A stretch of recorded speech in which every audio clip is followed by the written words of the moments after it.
97 है ना, 97 97ാമത്തെ സങ്കീർത്തനം. इसमें से एक वचन ही मैं आपके सामने रखना चाह रहा हूं. ഇതിൽ നിന്ന് ഒരു വാക്യം മാത്രം ഞാൻ നിങ്ങളുടെ മുമ്പിൽ വെക്കുവാനായിട്ട് താല്പര്യപ്പെടുന്നു.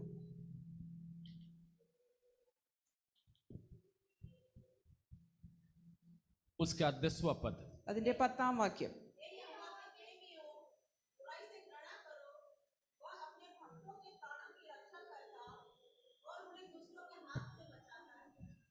उसका पहला जो वाक्य है एक और बार पढ़ें. हे यहोवा के प्रेमियों बुराई से घृणा करो. ഈ വാക്യത്തിന്റെ ആരംഭ ഭാഗം ഇങ്ങനെ പറയുന്നു, യഹോവയെ സ്നേഹിക്കുന്നവരെ ദോഷത്തെ വെറുപ്പീൻ.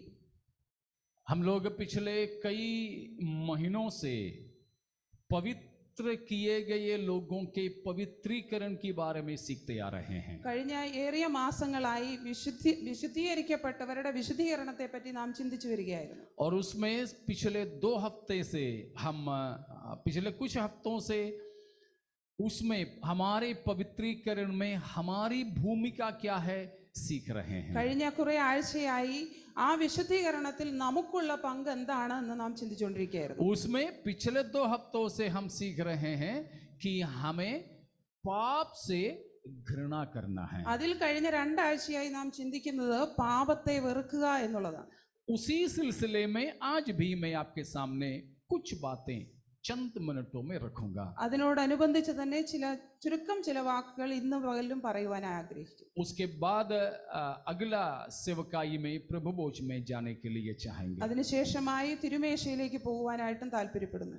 इस भजन संहिता Psalms 97 वर्स 10 उसकी शुरुआत में हमने देखा यहोवा से प्रेम रखने वाले क्या करना चाहिए, पाप से बुराई से घृणा करना चाहिए. 97ാം സങ്കീർത്തനം 10ാം വാക്യത്തിന്റെ ആരംഭ ഭാഗത്തിൽ ഇങ്ങനെ നാം വായിക്കുന്നു, യഹോവയെ സ്നേഹിക്കുന്നവരെ ദോഷത്തെ വെറുപ്പീൻ.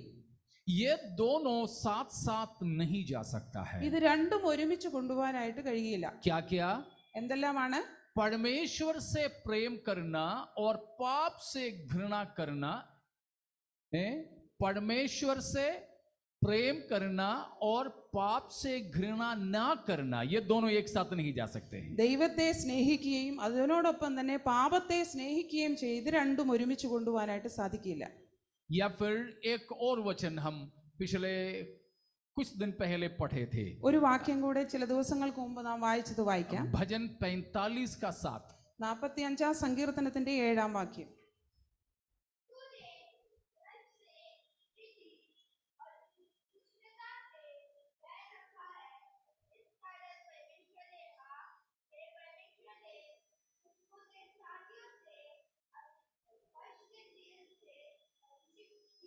हम सब चाहते हैं कि 2 बात, हम हर्ष की तेल से मसा किए जाएं.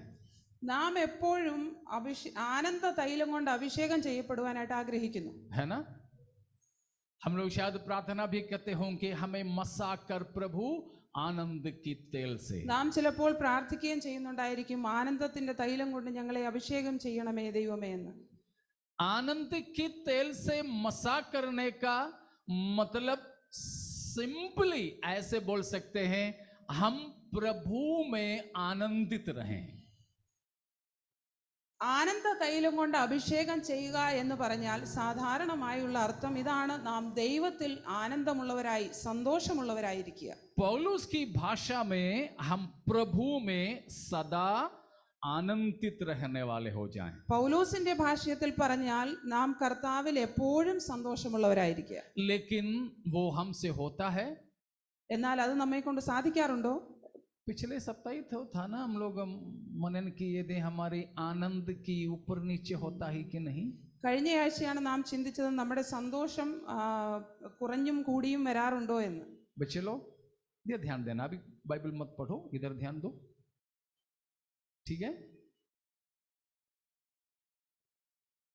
हमारे आनंद कई बार आनंद नहीं होता है, खुशियां होती है. നമ്മുടെ ആനന്ദം എന്ന് പറയുന്ന പലപ്പോഴും ആനന്ദമല്ല, അതൊരു സന്തോഷം മാത്രമായി. उसकी मतलब हम कई बार देख चुके हैं. അതിന്റെ അർത്ഥം നാം പല പ്രാവശ്യം ചിന്തിക്കുകയുണ്ടായി. Not joy but happiness. ആനന്ദമല്ല, സന്തോഷം. हमको चाहिए जॉय यानी आनंद, हर्ष. നമുക്ക് വേണ്ടത് ആനന്ദമാണ്. लेकिन हम कई बार खुश होते हैं. എന്നാൽ അനേക പ്രാവശ്യം നാം സന്തോഷിക്കുകയാണ് ചെയ്യുന്നത്. हम लोग गीत भी तो गाते हैं, खुशी खुशी मनाओ, हैं? तो खुशी मनाते हैं हम. നാം സന്തോഷിക്കുക മാത്രമാണ് ചെയ്യാറുള്ളത്. आज भी हमें खुशी की बात है कि हमारे प्रिय लोग हमारे साथ है. ഇന്നും നമ്മുടെ പ്രിയപ്പെട്ടവർ നമ്മളോടൊപ്പം ഉള്ളത് നമുക്ക് സന്തോഷം തരുന്ന ഒരു കാര്യമാണ്. जब वे नहीं रहते हैं तो वो खुशी नहीं रहती है. അവർ നമ്മളോടൊപ്പം ഇല്ലാത്തപ്പോൾ ആ ഒരു സന്തോഷം നമുക്കില്ല. लेकिन वे लोग जब नहीं रहते तब भी हम आज जैसे ही आनंदित रह सकते हैं. അവർ നമ്മളോടൊപ്പം ഇല്ലാത്ത സാഹചര്യങ്ങളിലും ഇന്ന് നാം എപ്രകാരം സന്തോഷമുള്ളവരായിരിക്കുന്നു അതുപോലെ തന്നെ മുമ്പോട്ടുമായിരിക്കണം.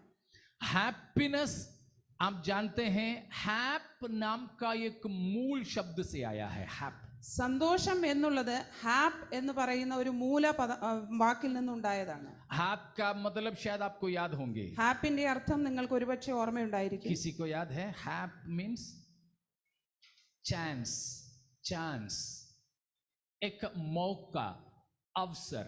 ये है हैप का मतलब. ഹാപ്പ് എന്ന് പറയുന്നതിന്റെ അർത്ഥം ഒരു അവസരം.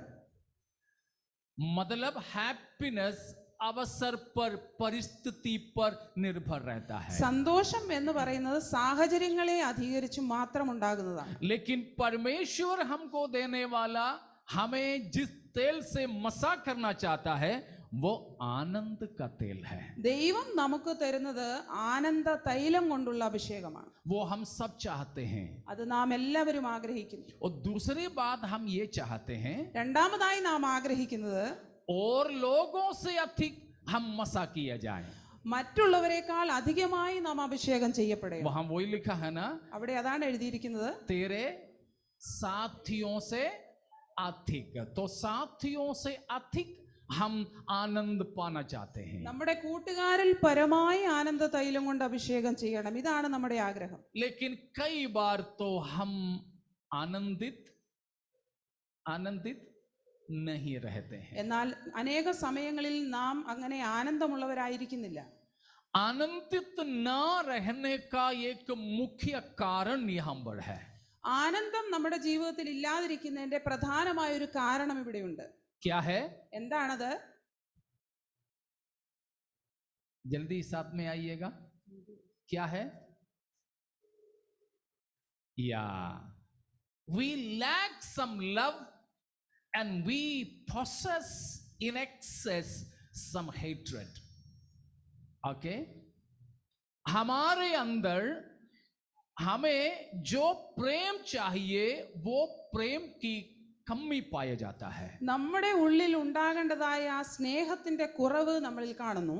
किस बात की प्रेम की खामी? ഏത് വിഷയത്തോടനുബന്ധിച്ചുള്ള സ്നേഹത്തിന്റെ കുറവാണ് നമ്മളിൽ കാണുന്നത്? पहला हमने भजन 97 में पढ़े, यहोवा का प्रेम हमारे अंदर कम है. ഒന്നാമതായി 97 സങ്കീർത്തനത്തിൽ നാം വായിച്ചതുപോലെ യഹോവയോടുള്ള സ്നേഹം നമ്മളിൽ കുറയുന്നു. और भजन 45 में जैसे हम पढ़े वैसे धार्मिकता से प्रेम हमारे अंदर कम है. 45 സങ്കീർത്തനത്തിൽ നാം വായിച്ചതുപോലെ നാം നീതിയെ ഇഷ്ടപ്പെടുന്നില്ല. हम शायद धर्म के काम करते होंगे, നാം ചിലപ്പോൾ നീതി ചെയ്യുന്നുണ്ടായിരിക്കാം, നീതി പ്രവൃത്തികൾ ചെയ്യുന്നുണ്ടായിരിക്കാം. लेकिन परमेश्वर धर्म के करने वालों की खोज में नहीं है. എന്നാൽ ദൈവം നീതി പ്രവൃത്തികൾ ചെയ്യുന്നവരെ അന്വേഷിച്ചല്ല ഇരിക്കുന്നത്. परंतु धर्म से प्रीत रखने वालों की खोज में है. എന്നാൽ നീതിയെ ഇഷ്ടപ്പെടുന്നവരെയാണ് ദൈവം അന്വേഷിക്കുന്നത്. फर्क समझ में आता है? വ്യത്യാസം നിങ്ങൾക്ക് മനസ്സിലായോ? परमेश्वर की या परमेश्वर से प्रेम किए बिना भी हम कुछ परमेश्वर के लिए कर सकेंगे. ദൈവത്തെ സ്നേഹിക്കാതെ തന്നെ നമുക്ക് ദൈവത്തിനു വേണ്ടി ചില കാര്യങ്ങൾ ചെയ്യുവാൻ കഴിയും. हम अपने बच्चों को कुछ बातें बोलते हैं. നാം നമ്മുടെ കുഞ്ഞുങ്ങളോട് ചില കാര്യങ്ങൾ പറയും. वे लोग एक्सक्यूजेस बोलते हैं, हमें बहाना बनाते हैं, माफी मांगते हैं, प्लीज अभी मत, अभी नहीं. അവര് ഓരോ ഒഴികഴിവുകൾ പറഞ്ഞ് ഇപ്പോൾ പറ്റില്ല എന്ന് പറയും. बहुत नींद आ रहे हैं तो प्रार्थना करने बोले तो बोलेंगे अब भी सोने दो ना. പ്രാർത്ഥിക്കുവാൻ പറഞ്ഞാൽ പറയും എനിക്ക് ഒരുപാട് ഉറക്കം വരുന്നു, ഞാൻ ഇപ്പോൾ ഉറങ്ങിക്കോട്ടെ. शायद एक बारिश गिरा, ठंड लग रहा है, सोने जाते हैं तो पूछते आज नहाया था, नहीं भी ठंड लग रहा है, सुबह नहाएंगे. जल्दी जान नहा बोलने से शायद छड़ी बड़ी दिखाएं, आंग दिखाएं तो जाएंगे, मगर प्रेम करते हुए. ഒരു മഴ പെയ്ത് അല്പം തണുപ്പ് നമുക്ക് അനുഭവപ്പെടുമ്പോൾ ചിലപ്പോൾ കുഞ്ഞുങ്ങൾ കുളിക്കാതെ കയറി കിടക്കാൻ പോകും. തണുക്കുന്നു, ഞാൻ കിടക്കാൻ പോകുന്നു. എന്നാൽ അവരോട് കുളിക്കുവാൻ പറഞ്ഞാൽ അവർ കുളിക്കുവാനായിട്ട് മടി കാണിക്കുകയും വീണ്ടും നമ്മൾ പേടിപ്പെടുത്തുമ്പോൾ അവർ പോയി കുളിക്കുകയും ചെയ്യുന്നു. അത് സ്നേഹത്തോടെ നമ്മൾ ചെയ്യുന്നതാണോ? സ്നേഹത്തോടെയുള്ള അനുസരണമാണോ അവരുടേത്? नहीं है. ഒരിക്കലുമല്ല. तो इस प्रकार धार्मिकता से प्रीत किए बिना भी हम धार्मिकता की कामों को कर सकते हैं. ഇങ്ങനെ നീതിയെ ഇഷ്ടപ്പെടാതെയും നീതി പ്രവൃത്തികൾ നമുക്ക് ചെയ്യുവാനായിട്ട് കഴിയും. लेकिन प्रभु चाहता है कि हम धर्म से यानी धार्मिकता से यानी पवित्रता से प्रीत रखें. എന്നാൽ ദൈവം നമ്മളിൽ നിന്നും ആഗ്രഹിക്കുന്നത് നാം നീതിയെ ഇഷ്ടപ്പെടുന്നവരായി തീരണം. दोनों में बहुत फर्क है. ഇത് രണ്ടിലും വളരെ വ്യത്യാസമുണ്ട്. कई सारे लोग हैं कई काम करते नहीं, അനേകം ആൾക്കാർ പല കാര്യങ്ങളും ചെയ്യാറില്ല. लेकिन जो नहीं करते हैं उन चीजों से कोई घृणा भी नहीं है. എന്നാൽ ചെയ്യാത്ത കാര്യങ്ങളോട് ഒരു വെറുപ്പും അവർക്ക് തോന്നാറുമില്ല. अभी डायबिटिक पेशेंट्स, मधुमेह की बीमार, ഇപ്പോൾ ഷുഗർ ഉള്ളവരായ ആൾക്കാർ शायद वे शक्कर नहीं खाते होंगे, मीठा नहीं लेते होंगे, ചിലപ്പോൾ അവർ മധുരം പഞ്ചസാര കഴിക്കുകയോ മധുരം കഴിക്കുകയോ ചെയ്യില്ലായിരിക്കാം. लेकिन उससे घृणा करते हैं? എന്നാൽ അതിനോട് വെറുപ്പ് അവർക്ക് തോന്നാറുണ്ടോ? नहीं. ഒരിക്കലുമില്ല. शायद डर की मारे नहीं खाते हैं. ഒരുപക്ഷെ പേടി കൊണ്ടായിരിക്കാം കഴിക്കാത്തത്. वो भय के साथ में किसी चीज से दूर रहना पाप के संबंध में परमेश्वर नहीं चाहता है. ഭയത്തോടു കൂടി ഏതെങ്കിലും വസ്തുവിൽ നിന്ന് നാം അകന്നിരിക്കുന്നുവെങ്കിൽ അത് പാപത്തോട് മാത്രമാണെന്ന് ദൈവം ആഗ്രഹിക്കുന്നു. ना ना ना, अगर हम पाप से दूर रहें तो परमेश्वर ये नहीं चाहता कि हम केवल डर की मारे पाप से दूर रहें. നാം പാപത്തിൽ നിന്നും അകന്നിരിക്കുന്നുവെങ്കിൽ ഭയം കൊണ്ട് മാത്രം അതിൽ നിന്ന് അകന്നിരിക്കണമെന്ന് ദൈവം ആഗ്രഹിക്കുന്നില്ല. Of course we should be afraid of sin. हम पाप से डरें. തീർച്ചയായും നാം പാപത്തെ ഭയപ്പെടണം. हमने विश्री लोगों के उस वक्तव्य को भी सुने थे कि give me 100 men who fear nothing but sin, I will make the world upside down. उन्होंने कहा मुझे ऐसा 100 लोगों को दे जो पाप के बिना और किसी से नहीं डरते हैं. उनके द्वारा मैं दुनिया को ऊपर नीचा करूंगा, उलट फेर कर दूंगा. വെസ്ലി സഹോദരങ്ങളുടെ പ്രസംഗം നാം കഴിഞ്ഞ ദിവസങ്ങളിൽ ശ്രദ്ധിക്കുകയുണ്ടായി. പ്രകാരമാണ് പറഞ്ഞത്, പാപത്തെ ഭയപ്പെടുന്ന കുറച്ചുപേരെ എൻ്റെ കയ്യിൽ തരുവൂ, ഞാൻ അവരെ കൊണ്ട് ഈ ലോകത്തെ കീഴ്മേൽ മറിക്കാമെന്ന്. പാപത്തെ അല്ലാതെ മറ്റൊന്നും ഭയപ്പെടാത്ത ഒരു 100 പേരെ എനിക്കിതാ, ഞാൻ അവരെ കൊണ്ട് ലോകത്തെ കീഴ്മേൽ ഇളക്കി മറിക്കാം. സോ പാപ സേ ഹമേ ജറൂർ ഭയ രഖനാ ഹൈ. പാപത്തെ നാം തീർച്ചയായും ഭയപ്പെടണം, മഗർ ഉത്തനാ ഹി കാഫി നഹി. എന്നാൽ അത് മാത്രം പോരാ. പാപ സേ ഡരെ तो जरूर हम पाप से दूर होंगे. പാപത്തെ പേടിച്ചാൽ നാം തീർച്ചയായും പാപത്തിൽ നിന്ന് ദൂരെ പോകും. लेकिन पाप से घृणा होना परमेश्वर हमसे चाहते हैं. എന്നാൽ പാപത്തെ വെറുക്കണം എന്നാണ് ദൈവം നമ്മിൽ നിന്ന് ആഗ്രഹിക്കുന്നത്. सो आज परमेश्वर की आत्मा हमें बता रहे हैं कि हम पाप से घृणा करने वाले ഇന്ന് ദൈവത്തിന്റെ ആത്മാവ് നമ്മളോട് സംസാരിക്കുന്നത് നാം തീർച്ചയായും പാപത്തെ വെറുക്കുന്നവരായിരിക്കണം. उसकी बदले में क्या करना चाहिए? അതിന് പകരമായി നാം എന്താണ് ചെയ്യേണ്ടത്?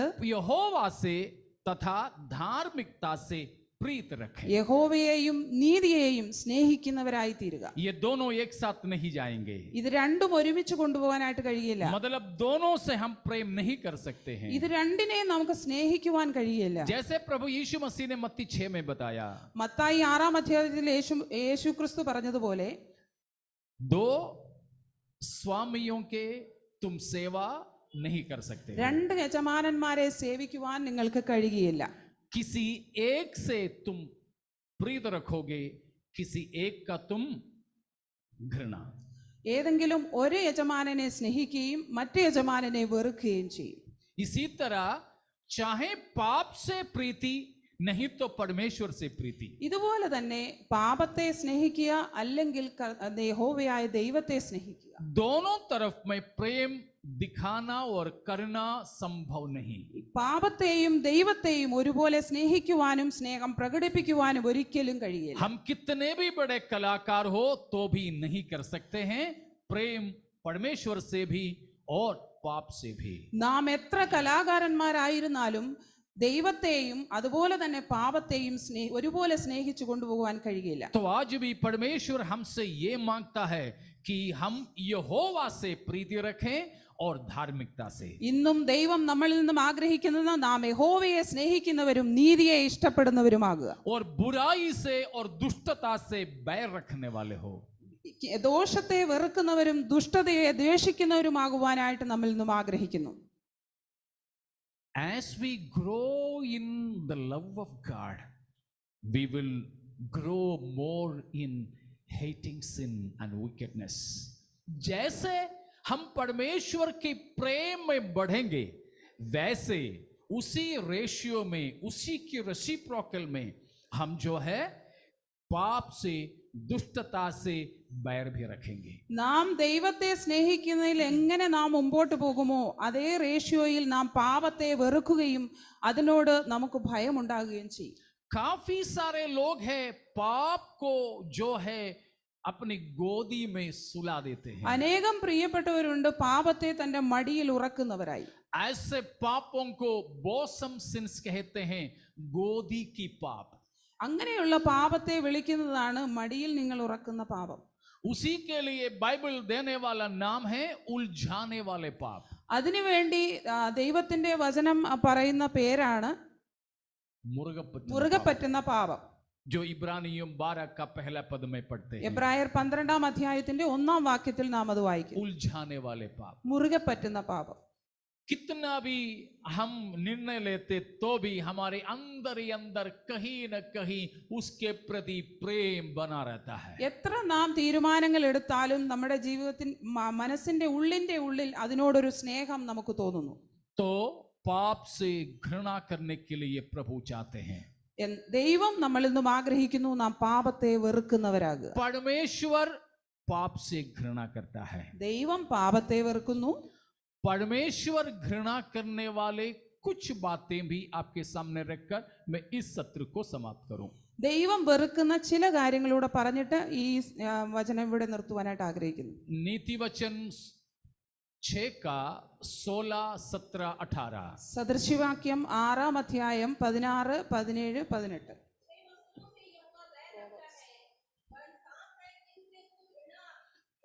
परमेश्वर बैर और घृणा करने वाले बातें, मिल गया सबको ना? हाँ, क्या क्या है सुनिए.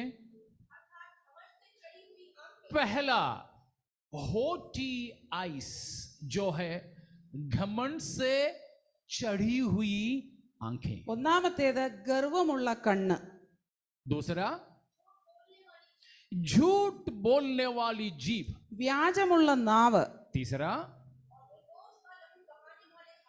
निर्दोष के लहू बहाने वाला हाथ, यानी जो, ये सब ठीक है बाद में बताता हूं कि वो प्रोग्रेसिव है, प्रोग्रेसिवली ये सब होता है. കുറ്റമില്ലാത്ത രക്തം ചൊരിയുന്ന കയ്യ്. हाँ, चौथा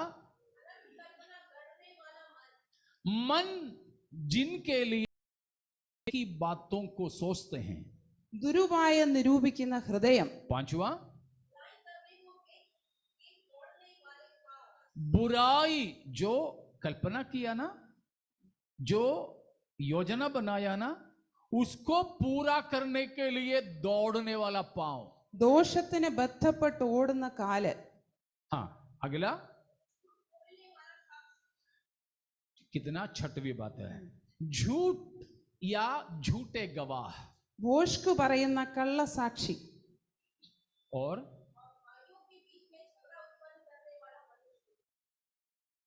दो लोगों को आपस में लड़वाने वाले. സഹോദരന്മാരുടെ ഇടയിൽ വഴക്കുണ്ടാക്കുന്നത്. कितनी बात हो गई? 7. 6 बातें परमेश्वर बैर रखता. बैर की घृणा, दोनों एक ही मतलब है, वैसे एक काव्य भाषा में लिखा है. 6 से बैर रखता है और 7 से घृणा. 6 കാര്യം യഹോവയ്ക്ക് വെറുപ്പാകുന്നു, 7 കാര്യം അവൻ അറപ്പാകുന്നു.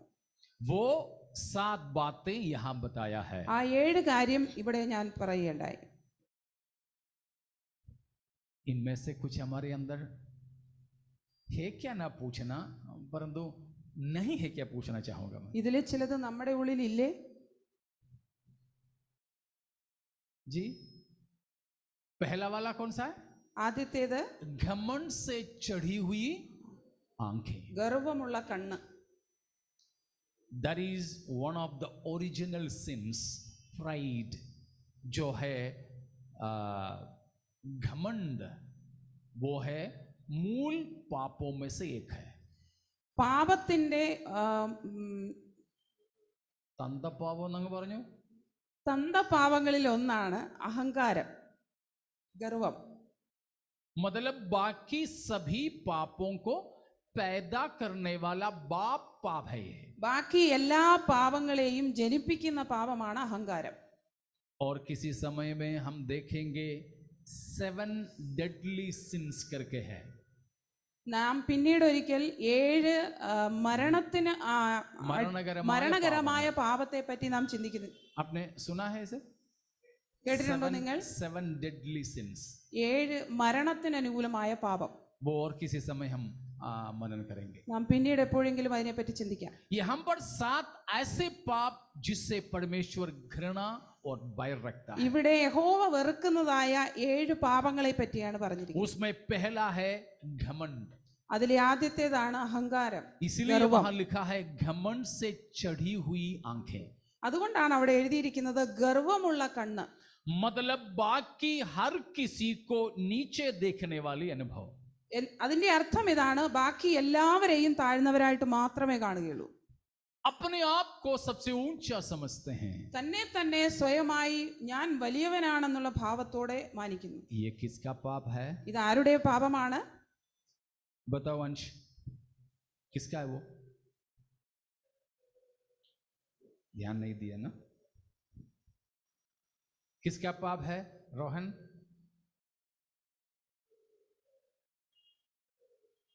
घमंड करना. हाँ, वही तो. घमंड करना किसका पाप है? शैतान का पाप है. അഹങ്കാരം, ഗർവം എന്നത് ആരുടെ പാപമാണ്? പിശാചിന്റെ പാപമാണ്. किसी भी बात के लिए हम घमंड करें तो वह शैतान का पाप में हमको शामिल करा देते हैं.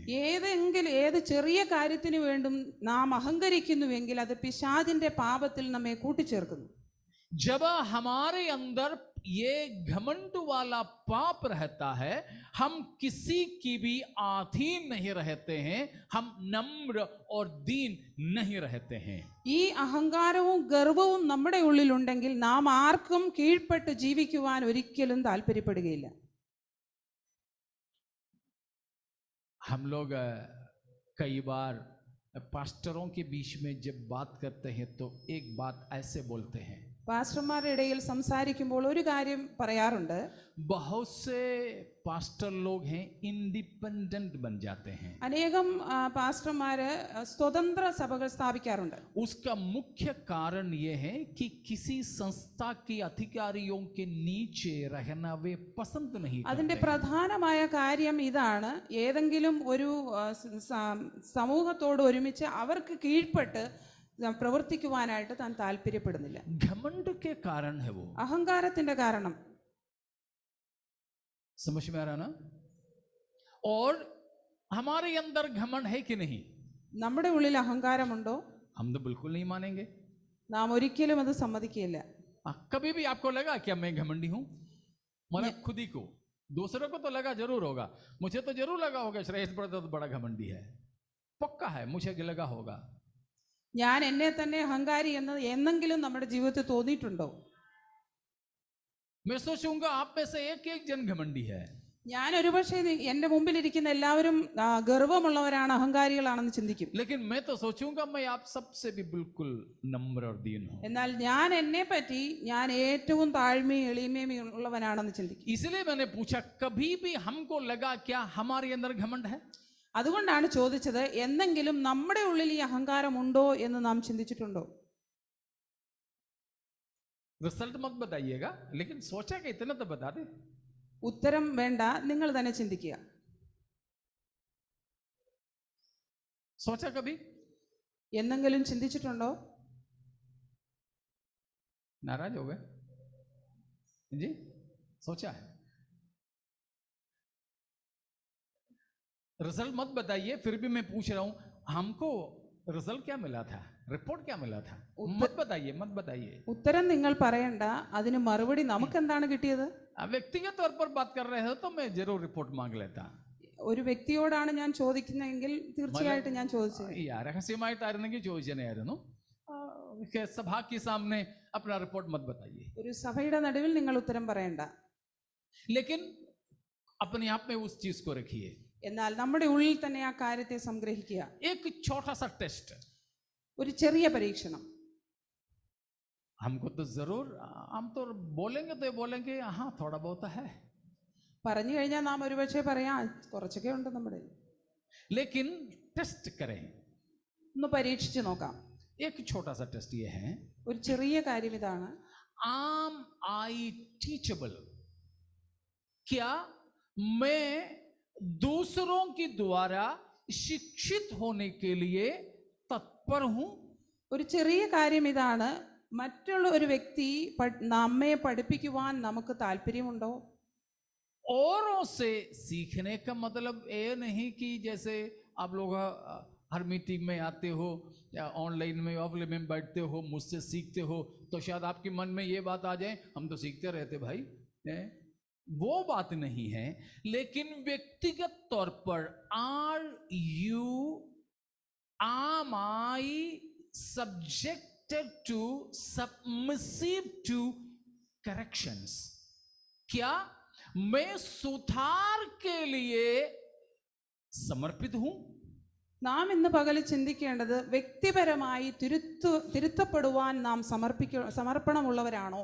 शायद हमसे ऊपर वाले होंगे या नीचे वाले, ഒരുപക്ഷെ നമ്മേക്കാൾ വലിയവരായിരിക്കാം, उम्र में बड़े छोटे, പ്രായത്തിൽ ഒരുപക്ഷെ കൂടിയവരും കുറഞ്ഞവരുമായിരിക്കാം. लेकिन हमारे व्यक्तिगत जिंदगी की ओर उंगली उठाए तो क्या वो सुधार के लिए हम समर्पित रहते हैं? വ്യക്തിപരമായ നമ്മുടെ ജീവിതത്തിലേക്ക് വിരൽ ചൂണ്ടുമ്പോൾ നമ്മെ തന്നെ തിരുത്തപ്പെടുവാനായിട്ട് നമുക്ക് സമർപ്പണമുണ്ടോ? या हमारी गलती को उजागर करने वालों से हमारे अंदर गुस्सा आ जाता है, നമ്മുടെ തെറ്റിനെ പറ്റി പറയുന്നവരോട് നമുക്ക് ദേഷ്യം തോന്നാറുണ്ടോ?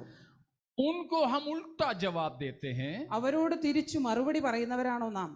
मान लीजिए मैं अभी राधा को बताता हूं कि अपने बेटे को जरा संभालना. നിങ്ങൾ ഒരു ചിന്തിക്കുക, രാധയോടൊപ്പം ഞാൻ പറയുകയാണ് നിന്റെ മോനെ നീ നോക്കിക്കോണം. वो ठीक नहीं है, അവൻ ശരിയല്ല, बहुत शैतानी करता है. ഒരുപാട് ചട്ടമ്പിയാണ് അവൻ. मान लीजिए वो है ऐसे, നിങ്ങൾ ചിന്തിക്കുക അവൻ അങ്ങനെ തന്നെയാണ്. वही बात मैंने उनको कहा. അത് തന്നെയാണ് രാധയോട് പറഞ്ഞതും. राधा भी जानती है वो चीज, രാധ ആ കാര്യം നന്നായി അറിയുകയും ചെയ്യുന്നുണ്ട്. लेकिन वो इतनी घमंडी है कि मेरी वो बात मानने के लिए तैयार नहीं. എന്നാൽ രാധയുടെ ഉള്ളിൽ അഹങ്കാരം ഇതുമാത്രം വലുതായി ആ കാര്യം ഞാൻ തിരുത്തുവാൻ പറഞ്ഞത് ഇഷ്ടപ്പെട്ടില്ല. लेकिन वो उसकी इंकार नहीं कर सकती है, എന്നാൽ അതിനെ തിരസ്കരിക്കുവാൻ അവൾക്ക് കഴിയുകയില്ല. लेकिन मेरी बात को मानना भी नहीं चाहती है. എന്നാൽ എന്റെ വാക്കുകളെ അനുസരിക്കുവാനും താല്പര്യപ്പെടുന്നില്ല. तब क्या करेगी राधा? അപ്പോൾ രാധ എന്ത് ചെയ്യും? रूफस की ओर देखेगा, റൂഫസിനെ നോക്കും. बोलेगी कि पहले अपने बेटे को सुधार, बाद में मेरे पास आ जा. ആദ്യം നിങ്ങളുടെ മോനെ നേരെയാക്കുക, അത് കഴിഞ്ഞിട്ട് എൻ്റെ മോനെ നോക്കാം. अक्सर ये होता ना. തീർച്ചയായിട്ടും ഇത് തന്നെയാണ് ഉണ്ടാകാറുള്ളത്. प्लीज इसका तो जवाब दे सकते हैं. ഇതിന്റെ മറുപടി നിങ്ങൾക്ക് തരാൻ പറ്റും. यही तो हम करते हैं ना. ഇത് തന്നെയാണ് നാം ചെയ്യാറുള്ളത്. मेरा बेटा राधा की बेटा से भी शैतान होगा, എൻ്റെ മകൻ രാധയുടെ മകനേക്കാൾ ചട്ടമ്പിത്തരമുള്ളവനായിരിക്കാം. लेकिन मैंने उनको जब अपने बेटे के सुधार के लिए कहा तो मेरे बेटे की गलती को बोलकर उसको शील करने के लिए, अपने आप को बचाने के लिए नहीं. अगर वो नम्र होगी तो बोलेंगे हाँ जरूर वो शैतानी करता है, मैं देख लूंगी. രാധയുടെ മകനെ ഒന്ന് നോക്കണം എന്ന് അവളോട് പറഞ്ഞെങ്കിൽ, എൻ്റെ വാക്കിനെ അനുസരിക്കുവാൻ അവൾക്ക് താല്പര്യമുണ്ട് എങ്കിൽ, അവൾ തിരിഞ്ഞ് എൻ്റെ മകനെ നോക്കുകയോ അതിനെപ്പറ്റി പറയുകയോ ചെയ്യാതെ എൻ്റെ വാക്കിനെ മാനിച്ച് അതിന് കീഴ്പ്പെട്ട് അതിനനുസരിക്കുവാനായിട്ട് അവൾ താല്പര്യപ്പെടും. हम इनमें से राधा के जैसे तो नहीं है. നാം ഇതിൽ രാധയെ പോലെയൊന്നും അല്ലല്ലോ. उसका तो जवाब दीजिएगा. അതിനുള്ള हम മറുപടി. ऐसा यही तो करते हैं ना अक्सर. നാം ഇതാണ് പലപ്പോഴും ചെയ്യാറുള്ളത്. क्यों? हम आधीन नहीं होते हैं. എന്തുകൊണ്ടാണ് നാം കീഴ്പ്പെടുവാൻ താല്പര്യപ്പെടുന്നില്ല? स्तोत्रम. आधीन होना नहीं पसंद करते हैं. കീഴ്പ്പെടുവാൻ നാം ഒരിക്കലും ആഗ്രഹിക്കുന്നില്ല. कारण क्या है കാരണം എന്താണ്? जी? घमंड है. അഹങ്കാരം. I am not teachable, I am not correctable. मैं जिंदगी में दूसरों के द्वारा सिखाए जाने के लिए समर्पित नहीं. മറ്റുള്ളവർ എന്നെ പഠിപ്പിക്കുവാനായിട്ട് കീഴ്പ്പെടുന്ന സ്വഭാവം എന്നിലില്ല. आज परमेश्वर इस घमंड की आंखों को घृणा करता है. ഇന്ന് ദൈവം ഈ ഗർവമുള്ള കണ്ണിനെ വെറുക്കുന്നു. चाहे मैं कितना भी प्रार्थना करूं, ഞാൻ എത്ര തന്നെ പ്രാർത്ഥിച്ചാലും, कितना भी प्रचार करूं, എത്ര തന്നെ പ്രസംഗിച്ചാലും, मेरी डायरी में एक भी दिन खाली ना हो सेवकाई के लिए, എൻ്റെ ഡയറിയിൽ ശുശ്രൂഷയ്ക്കായി ഒരു ദിവസവും खाലിയില്ലെങ്കിലും, लोग मुझे कितने भी मानते हो, ആൾക്കാർ എന്നെ എത്ര തന്നെ പുകഴ്ത്തിയാലും, लेकिन मैं नम्र और दीन नहीं तो परमेश्वर के राज्य में भी प्रवेश नहीं कर सकेंगे. എന്നാൽ എന്നിൽ താഴ്മയും വിനയവും ഇല്ലെങ്കിൽ ദൈവരാജ്യത്തിൽ ഒരിക്കലും കയറുവാൻ കഴിയില്ല. ऐसे लोग प्रभु भोज से दूर रहें आज भी. അങ്ങനെയുള്ളവർ ഈ തിരുമേശയിൽ നിന്ന് ഒഴിഞ്ഞിരിക്കുക. बहुत से लोगों को मैं जानता हूं जिनको हम कुछ किसी भी बात के लिए करेक्ट करने जाएं वे हमसे नफरत करते हैं. അനേകം പേരെ കാണുവാനായിട്ട് കഴിഞ്ഞിട്ടുണ്ട്. ഏതെങ്കിലും ഒരു ചെറിയ കാര്യത്തിൽ അവരെ തിരുത്തുവാൻ ശ്രമിച്ചാൽ പിന്നെ ഞങ്ങൾ വെറുക്കുന്നവരായി. कलीसिया के अंदर की बात है, സഭയുടെ അകത്തുള്ള കാര്യമാണ്. घर के अंदर भी ऐसे हैं. വീടിനകത്തും ഇത് തന്നെയാണ്. बच्चे, दो बच्चे, രണ്ടു മക്കൾ. पापा शायद डांटता हो പപ്പ ഒരുപക്ഷെ വഴക്ക് പറയുമായിരിക്കും, लेकिन मम्मी नहीं करती है. മമ്മി വഴക്ക് പറയില്ല. वो बच्चे किसकी पक्ष में होंगे? ആ കുട്ടികൾ ആരുടെ പക്ഷത്തായിരിക്കും? मम्मी की. മമ്മിയുടെ. पापा से घृणा करने लगेंगे बच्चे, പപ്പായെ വെറുക്കുവാൻ തുടങ്ങും. और किसी कारण से नहीं, വേറെ കാരണമൊന്നുമില്ല. बस पापा बहुत स्ट्रिक्ट है. പപ്പ സ്ട്രിക്റ്റ് ആണ്, തെറ്റുകളെ പറ്റി പറഞ്ഞു കൊടുക്കുന്നു. इसीलिए वो दूसरे तरफ में झुकता है. അതുകൊണ്ട് മറ്റേ സൈഡിലേക്ക് അവർ കീഴ്പ്പെട്ടു പോകും. पास्टरों को मैं जानता हूं, ശുശ്രൂഷകന്മാരെ എനിക്കറിയാം. कलीसिया के बच्चों पर भी बड़ों पर भी नजर रख करके एक एक को व्यक्तिगत तौर पर डांटने और उनको बताने वाले पास्टरों को चर्चेस पसंद नहीं करते हैं. സഭയ്ക്കുള്ളിൽ പ്രായം കൂടിയവരോ കുറഞ്ഞവരോ ആയാലും ഓരോ വ്യക്തികളെ അവരുടെ ചെറിയ തെറ്റുകളെ പറ്റി പറഞ്ഞു കൊടുക്കുമ്പോൾ അവർ ഇഷ്ടപ്പെടുന്നില്ല. एक बार कहाँ है मुझे मत पूछिएगा. എവിടെയാണെന്ന് എന്നോട് ചോദിക്കരുത്. एक बार एक टीनेजर, ഒരു ചെറുപ്പക്കാരൻ, कौमारक ना 15 साल के आसपास हाई स्कूल में पढ़ रहा था. 15 വയസ്സുള്ള ഒരു കൗമാരക്കാരൻ चर्च में नहीं आए. സഭായോഗത്തിൽ വന്നില്ല. पापा मम्मी सब लोग आ गए, പപ്പായും മമ്മിയും എല്ലാവരും വരികയുണ്ടായി. ये नहीं आया. ഇവൻ വന്നില്ല. पापा मम्मी से पूछा कि कहाँ गए बेटा. പപ്പായോടും മമ്മിയോടും ചോദിച്ചു, മോൻ എവിടെ പോയി? तो बताया फलाना कारण से नहीं आया। അതിൻ്റെ കാരണം ഞങ്ങൾ പറയുണ്ടായി. तो हर हफ्ते विजिटिंग में जाते थे हम लोग। എല്ലാ ആഴ്ചയിലും ഭവന സന്ദർശനത്തിന് പോകാറുണ്ടായിരുന്നു. उस एक दिन उस हफ्ते का विजिटिंग में गए। ആ ആഴ്ചയിലെ ഭവന സന്ദർശനത്തിന് ആ വീട്ടിൽ പോയി. हम लोग सुबह सुबह गए थे वहाँ। രാവിലെ പോയിരുന്നു. तो ये बच्चे लोग बिस्तर से उठे भी नहीं थे। ഈ കുട്ടികൾ കിടക്കയിൽ നിന്ന് എഴുന്നേറ്റിട്ട് പോലുമില്ല. छुट्टी का समय है, അവധിയുടെ സമയമായിരുന്നു, इसलिए सोते गए। അതുകൊണ്ട് ഉറക്കമായിരുന്നു. मत सोचिएगा हम 6 बजे पहुंचे थे, हम 10 बजे 10:30 बजे पहुंचे थे। 6 മണിക്ക് എത്തിയെന്ന് ആരും ചിന്തിക്കരുത്. 10-10:30 ആയപ്പോഴാണ് എത്തിയത്. तब बच्चे सो रहे थे, കുട്ടികൾ ഉറങ്ങുകയായിരുന്നു. तो हम पहुंचे तो पापा मम्मी ने जगाया बच्चों को। ഞങ്ങൾ അവിടെ എത്തിയപ്പോൾ പപ്പ മമ്മി കുട്ടികളെ വിളിച്ച് ഉണർത്തുകയുണ്ടായി.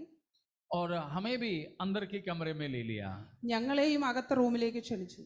तो हम ये बेटे से बोला कि बेटा इस संडे कहाँ गया था। ഞങ്ങൾ ഈ മകനോട് ചോദിക്കുകയുണ്ടായി, മോനെ ഞായറാഴ്ച നീ എവിടെ പോയി?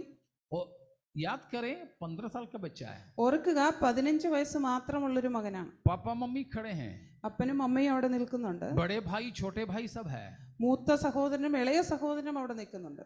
लेकिन इस बच्चे को मैंने कहा कि बेटा संडे मिस मत करना, संडे को ऐसे कामों के लिए मत जाना, सभा में चर्च में आना छोड़ना मत, पापा मम्मी के साथ आना। ये सब बोलते ही इसकी चेहरा बदला, वो चिल्लाने लग गया और उसी की बिस्तर, नीचे सो रहे थे बच्चे, तकिया को उसने ऐसे लात मारा, एक बार नहीं कई बार, और कोई उसको नियंत्रण में नहीं ला सका। ऐसा एक स्थिति। അവനോട് ഞായറാഴ്ച ഇങ്ങനെ ഒഴികഴിവ് പറഞ്ഞ് വീട്ടിലിരിക്കരുത്, സഭായോഗം മുടക്കി ഒന്നിനും പോകരുത് എന്ന് പറഞ്ഞപ്പോൾ വളരെ അധികം കോപിഷ്ഠനായി അവൻ കിടന്നിരുന്ന സ്ഥലത്തെ തലയണ തന്നെ പല പ്രാവശ്യം അവൻ തൊഴിക്കുകയുണ്ടായി. उस गुस्से में उसने इतना तक मुझे चुनौती दिया, बोला कि यहाँ की मसीह विरोधियों को हम लेकर आएंगे, तुम्हारे विरोध में हम मोर्चा खोलेंगे। ഇവിടുത്തെ സുവിശേഷ വിരോധികളെ കൊണ്ടുവന്ന് നിങ്ങൾക്കെതിരായി ഞാൻ ജാഥ ഉണ്ടാക്കുമെന്ന് വെല്ലുവിളിക്കുകയുണ്ടായി. मुझे ऐसे चुनौती देने लगे वो बच्चे कि हम पापा मम्मी को भी बोल करके ये चर्च को छोड़कर चले जाएंगे। ഇങ്ങനെ വെല്ലുവിളിക്കുകയുണ്ടായി. അപ്പനോടും അമ്മയോടും പറഞ്ഞിട്ട് ഈ സഭ വിട്ട് ഞാൻ പോകും. लेकिन इन किसी चुनौती के सामने मैं माफी नहीं मांगा, झुका नहीं। मैंने कहा बेटा तेरे लिए मैं प्रार्थना करूंगा। ഈ ഒരു വെല്ലുവിളിയുടെ മുമ്പിലും ഞാൻ എന്നെ തന്നെ അവന്റെ മുമ്പിൽ ക്ഷമ ചോദിക്കുവാനോ ഒന്നിനും പോയില്ല, എന്നാൽ അവന് വേണ്ടി പ്രാർത്ഥിക്കും എന്ന് മാത്രം പറഞ്ഞു. क्योंकि मैंने गलत नहीं किया, എന്തുകൊണ്ടെന്നാൽ ഞാൻ ഒരിക്കലും തെറ്റല്ല ചെയ്തത്. लेकिन वो बच्चा होने के बावजूद भी अधीन रहना नहीं चाहा। എന്നാൽ ഒരു കുട്ടി ചെറുപ്പക്കാരനായ ഒരു യൗവനക്കാരനായിട്ടും അവൻ കീഴ്പ്പെടുവാനായിട്ട് താല്പര്യപ്പെടുന്നില്ല. लेकिन पापा मम्मी आके माफी मांगे, എന്നാൽ മാതാപിതാക്കൾ വന്ന് ക്ഷമ ചോദിച്ചു. लेकिन परमेश्वर का धन्यवाद हो, कुछ सालों के बाद वो बच्चा प्रभु को ग्रहण किया और बपतिस्मा लिया। उसने कहा मुझे आप ही बपतिस्मा दोगे क्योंकि मैंने आपको ही दुख दिया था। ചില വർഷങ്ങൾക്ക് ശേഷം പ്രാർത്ഥനയുടെ ഫലമായി ആ പൈതൽ ദൈവസന്നിധിയിലേക്ക് കടന്നു വരികയും കർത്താവിനായി സമർപ്പിക്കപ്പെടുകയും ചെയ്തു. എനിക്ക് പാസ്റ്ററുകൾ തന്നെ സ്നാനപ്പെടുത്തിയാൽ മതി, എന്തുകൊണ്ടെന്നാൽ ഞാൻ പാസ്റ്ററുകളിനോടാണ് എതിർത്തു നിന്നത് എന്ന് പറഞ്ഞ് കൈക്കീഴിൽ തന്നെ സ്നാനപ്പെടുവാനായിട്ട് ആ പൈതലിനെ ദൈവം സഹായിച്ചു. कहने का मतलब समझ में आ रहा ना? പറഞ്ഞതിന്റെ അർത്ഥം നിങ്ങൾക്ക് മനസ്സിലായല്ലോ? हॉटी आइस ഗർവമുള്ള കണ്ണ് परमेश्वर हमसे नहीं चाहते हैं। ദൈവം ഒരിക്കലും നമ്മളിൽ നിന്ന് അത് ആഗ്രഹിക്കുന്നില്ല. घमंड शैतान का पाप है, അഹങ്കാരം പിശാചിന്റെ പാപമാണ്. उसके जांचने का एक छोटा जांच ही हमने किया। അതൊന്ന് പരിശോധിക്കുവാനായിട്ട് ഒരു ചെറിയ പരീക്ഷണമാണ് നാം ഇന്ന് ചെയ്തത്. आज हम कैसे हैं? ഇന്ന് നാം എങ്ങനെയാണ്? हमको बहुत से लोगों ने हमारी गलती बता के दिए होंगे। അനേകം ആൾക്കാർ ഒരുപക്ഷെ നമ്മുടെ തെറ്റിനെ പറ്റി നമ്മോട് പറഞ്ഞു शायद തന്നിട്ടുണ്ടായിരിക്കാം. हमारे ऑफिस में, നമ്മുടെ ഓഫീസിലായിരിക്കാം, शायद हमारी कलीसिया में, നമ്മുടെ സഭയിലായിരിക്കാം, शायद हमारे परिवार में। നമ്മുടെ കുടുംബത്തിലായിരിക്കാം. कुछ भी नहीं तो शायद हम यात्रा कर रहे हैं तो गाड़ी में बैठे हुए लोग भी हमको सिखाते होंगे। ഒന്നുമില്ലെങ്കിൽ നാം യാത്ര ചെയ്യുമ്പോൾ നമ്മളോടൊപ്പം യാത്ര ചെയ്യുന്നവർ പോലും ചിലപ്പോൾ നമ്മുടെ തെറ്റിനെ കുറിച്ച് പറഞ്ഞിട്ടുണ്ടായിരിക്കും. तब हमारी प्रतिक्रिया कैसे है? അപ്പോൾ നമ്മുടെ പ്രതികരണം എങ്ങനെയാണ്? मुझे मत बताएं, എന്നോട് പറയണ്ട.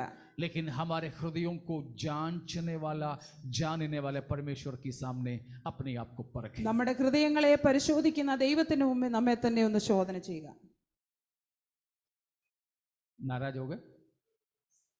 ദേഷ്യമുണ്ടോ നിങ്ങൾക്ക്? एक माहौल बदला हुआ मुझे समझ में आ रहा है।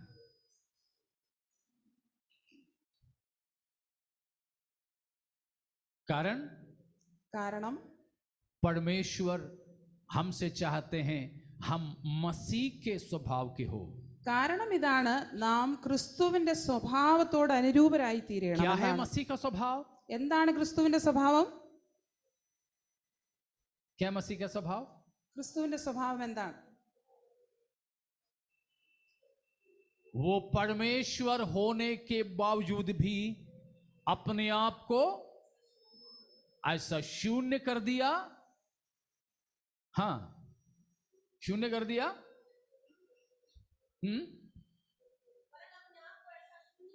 हाँ, फिलिपियों 2:5 से लेकर है। हाँ, 6 से पढ़ लीजिए बेटा।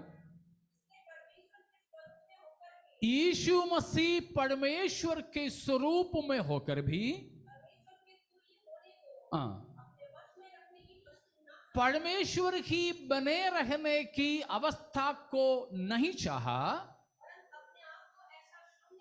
अपने आप को ऐसा शून्य कर दिया, दास का स्वरूप धारण किया, मनुष्य की समानता में हो गया, मनुष्य रूप में प्रकट हुआ, अपने आप को दीन किया, आज्ञाकारी रहा। Praise God. यह भी मैं पोस्टपोन कर रहा हूं कि different steps Jesus took to humble himself. यीशु ने नम्र बनाने के लिए, अपने आप को नम्र करने के लिए लिए गए कुछ कदमों का विवरण है, वो हम और कभी देखेंगे. യേശു ക്രിസ്തു സ്വയം താഴ്മയുള്ളവനായി തീരുവാൻ ആയി ഏറ്റെടുത്തതായ പടികളെ കുറിച്ച് നമുക്ക് പിന്നീട് എപ്പോഴെങ്കിലും ചിന്തിക്കാം. इन हर एक बातों में क्या बताया है कुल मिलाकर? ഇതിലെല്ലാം കൂടി എന്താണ് പറഞ്ഞിട്ടുള്ളത്? मसीह अपने आप को नम्र बनाया. യേശു ക്രിസ്തു തന്നെ താനെ താഴ്ത്തി. Praise God. यीशु मसीह इसीलिए कहा तुम मेरे पास आओ. അതുകൊണ്ടാണ് യേശു ക്രിസ്തു പറഞ്ഞത്, എൻ്റെ അടുക്കലേക്ക് വരുവീൻ, मेरी जुआ उठा लो, എൻ്റെ നുകം ഏറ്റുകൊള്ളുക, मेरा बोझ को सह लो, എൻ്റെ ഭാരത്തെ ഏറ്റെടുക്കുക. നിങ്ങൾ, मैं कौन हूं? ഞാൻ ആരാണ്? दीन और नम्र मन का दीन हूं. ഞാൻ സൗമ്യതയും താഴ്മയും ഉള്ളവനാണ്. मत्ती 11:29 है जो मैंने बताया. മത്തായി സുവിശേഷം 11:29 വാക്യം. तो उस यीशु के जैसे हम नम्र बने, ആ യേശു ക്രിസ്തുവിനെ പോലെ താഴ്മയുള്ളവരായിരിക്കും. उस नम्रता का दृष्टांत है आज हमारे सामने रखी गई प्रभु भोज. ആ താഴ്മയുടെ ദൃഷ്ടാന്തമാണ് ഇന്ന് നമ്മുടെ മുമ്പിൽ വെച്ചിരിക്കുന്ന തിരുമേശ. उस नम्र किया गया मसीह के शरीर और लहू में भागी होने वाले उस मसीह के समान ही नम्र और दीन बने. ആ തന്നെത്താൻ താഴ്ത്തിയ യേശു ക്രിസ്തുവിനെ പോലെ തന്നെ നാം താഴ്മയും വിനയവുമുള്ളവരായിരിക്കുക. आइए प्यारों, हम क्या करें? यहोवा से प्रीति और बुराई से बैर याग धरना. പ്രിയമുള്ളവരെ, നാം യഹോവയെ സ്നേഹിക്കുന്നവരും ദോഷത്തെ വെറുക്കുന്നവരുമായി തീരുക. Praise God. इसी में हम वापस आएंगे फिर प्रभु चाहे तो. ഇതിൽ നമുക്ക് പിന്നീട് തിരിച്ചു വരാം. उन 7 बातों को देख लेना. ആ 7 കാര്യങ്ങളെ നോക്കുക. हम परमेश्वर से प्रेम रखें, നാം ദൈവത്തെ സ്നേഹിക്കുന്നവരാകുക, हम पवित्रता को सिद्ध करें. നാം വിശുദ്ധീകരണത്തെ തികവുള്ളവരായി തീരുക. जो पवित्र है उन्हीं को लेने प्रभु आते हैं. उस मसीह की आगमन के लिए इन वचनों के द्वारा हम तैयार हो അങ്ങനെ വിശുദ്ധീകരിക്കപ്പെട്ടവരെ ചേർക്കുവാനായി യേശു ക്രിസ്തു വേഗം വരുന്നു. അതിനായി നമുക്കൊരുങ്ങാം. ദൈവം നമ്മെ സഹായിക്കട്ടെ.